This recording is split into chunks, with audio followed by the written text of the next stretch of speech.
Hello, नमस्कार, good morning. आज कुछ स्पेशल करंट अफेयर के बारे में और इम्पोर्टेंट न्यूज आप लोगों से डिस्कशन करते हैं। जैसे केंद्र सरकार ने बैंकिंग सेवाओं को 31 अक्टूबर तक के लिए सार्वजनिक उपयोगिता सेवा घोषित किया है।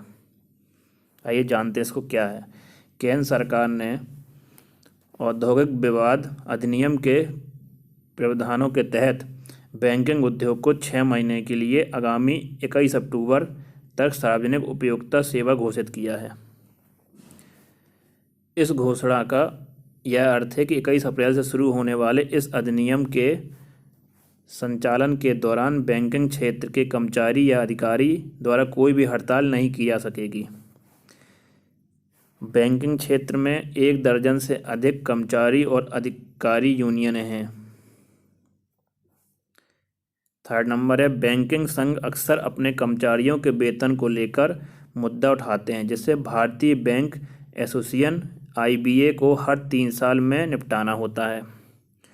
नेक्स्ट है, सभी सार्वजनिक क्षेत्र के बैंक और निजी क्षेत्र के पुराने बैंक जैसे कि ICICI, HDFC, एक्सिस बैंक और फेडरल बैंक भारतीय बैंक एसोसिएशन का हिस्सा हैं।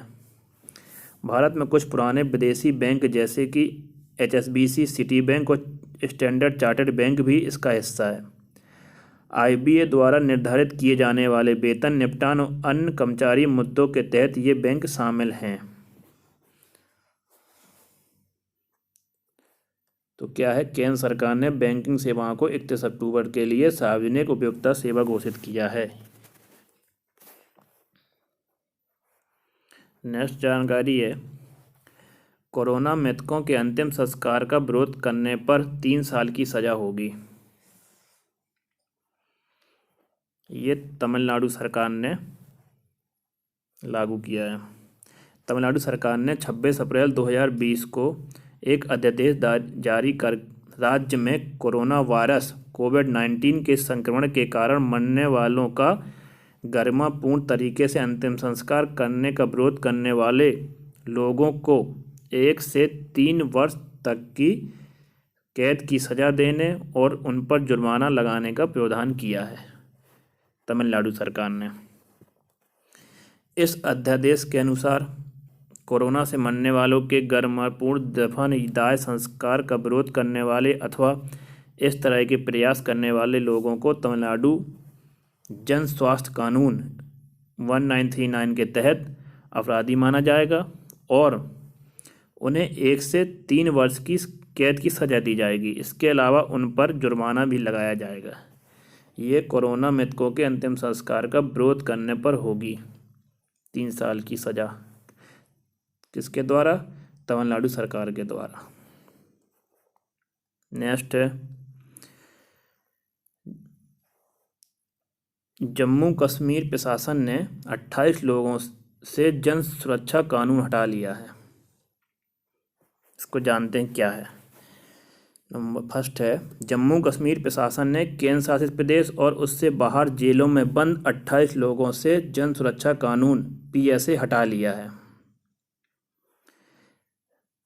सेकंड है, केंद्र सरकार ने 5 अगस्त 2019 को जम्मू कश्मीर से विशेष राज्य का दर्जा वापस लेकर उसे 2 केंद्र शासित प्रदेशों में बांट दिया था। इसके बाद मुख्य धारा के नेताओं समेत राज्य में सैकड़ों लोगों को PSA कानून के तहत हिरासत में लिया गया था। क्या है PSA? जानते हैं PSA या क्या है? जन सुरक्षा अधिनियम। जन सुरक्षा अधिनियम या PSA को क्या है ये अपन जानते हैं। जन सुरक्षा अधिनियम या कानून PSA उन लोगों पर लगाया जा सकता है जिन्हें सुरक्षा और शांति के लिए खतरा माना जाता हो। 1978 के में शेख अब्दुल्ला ने इस कानून को लागू किया था। 2010 में इसमें संशोधन किया गया था, जिसके तहत बगैर ट्रायल के ही कम से कम सजा का प्रावधान भी दिया गया था। नेक्स्ट जानते हैं, पेट्रो रसायन उद्योग देश में पहली बार शीर्ष निर्यात क्षेत्र बना है। क्या है ये? भारत का रसायन निर्यात पिछले वित्त वर्ष के अप्रैल से जर्मनी की अवधि के दौरान 7% से बढ़कर 2.68 लाख करोड़ रुपए का हो गया है। यह कुल निर्यात 14.3% है। रसायन और पेट्रो रसायन उद्योग देश में पहली बार शीर्ष निर्यात क्षेत्र बन गया है। नेक्स्ट है कि पाकिस्तान की पूर्व कप्तान सना मीर ने अंतर्राष्ट्रीय क्रिकेट से संन्यास लिया। कौन है सना मीर? ये सना मीर है, इनको जानते हैं कौन है। पाकिस्तान की पूर्व महिला कप्तान सना मीर ने अंतर्राष्ट्रीय क्रिकेट से संन्यास लेने की घोषणा की है।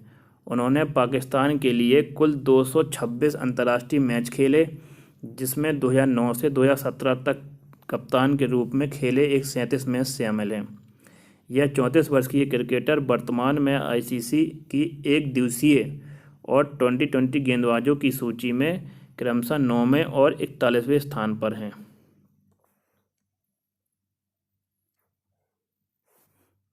नेक्स्ट है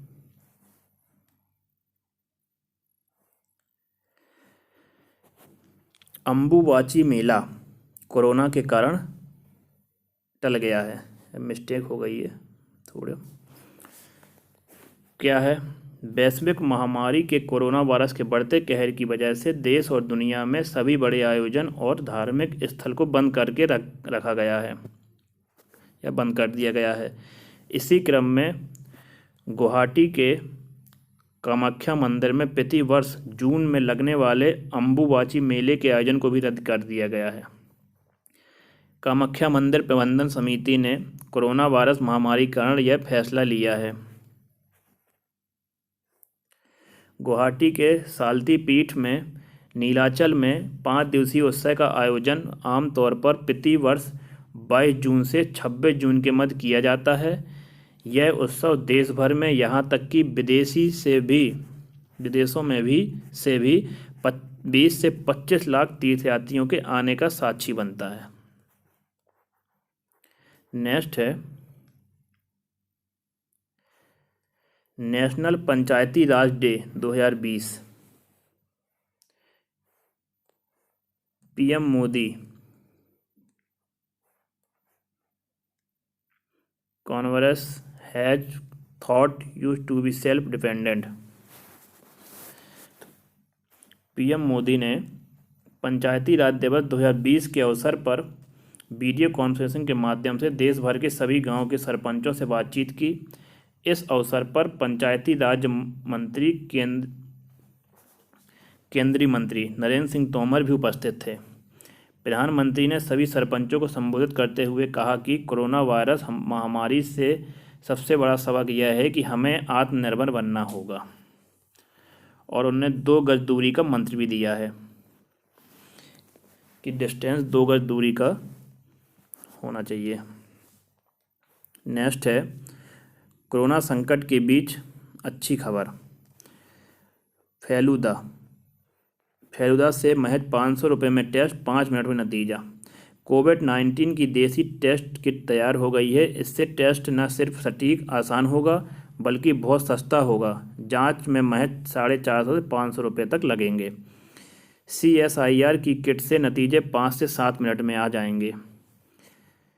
IGIB के डॉक्टर देवज्योति चक्रवर्ती और डॉक्टर शोभिक मैती पिछले 2 महीनों से कोविड-19 जांच पर 20-20 घंटे काम कर रहे हैं।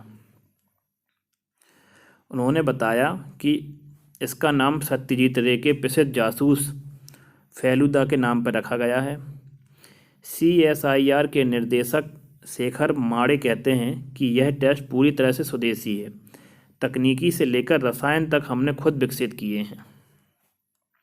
कुछ इम्पोर्टेंट हैं। नेक्स्ट है defence minister launch DRDO mobile testing lab. केंद्रीय रक्षा मंत्री राजनाथ सिंह ने कोरोना जांच में तेजी लाने के उद्देश्य से तैयार की गई मोबाइल लैब का 23 अप्रैल 2020 को उद्घाटन किया है। इस लैब का नाम mobile virology research and diagnostic है। इसे रक्षा अनुसंधान और विकास संगठन DRDO ने विकसित किया है। इस मोबाइल लैब की खास बात यह है कि इसमें हर रोज 1 से 2,000 नमूनों की स्क्रीनिंग की क्षमता है। इसे DRDO की हैदराबाद स्थित प्रयोगशाला रिसर्च सेंटर इमारत RTI ने ESIC अस्पताल हैदराबाद के साथ मिलकर तैयार किया है।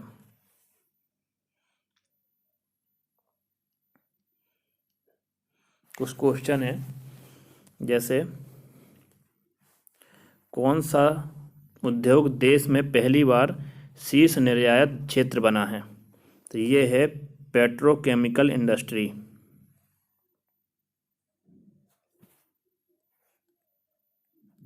नेक्स्ट है, NTPC लिमिटेड ने ग्लोबल एक्सप्रेशन ऑफ इंटरेस्ट को आमंत्रित किया है। 10 हाइड्रोजन ईंधन सेल FC आधारित इलेक्ट्रिक बसें और एक समान संख्या में हाइड्रोजन ईंधन सेल आधारित इलेक्ट्रिक कारों को किन किन राज्य में लॉन्च करने को प्रदान करने के लिए कहा है? तो ये है अपना लेह एवं Delhi. 3rd number. Thank you.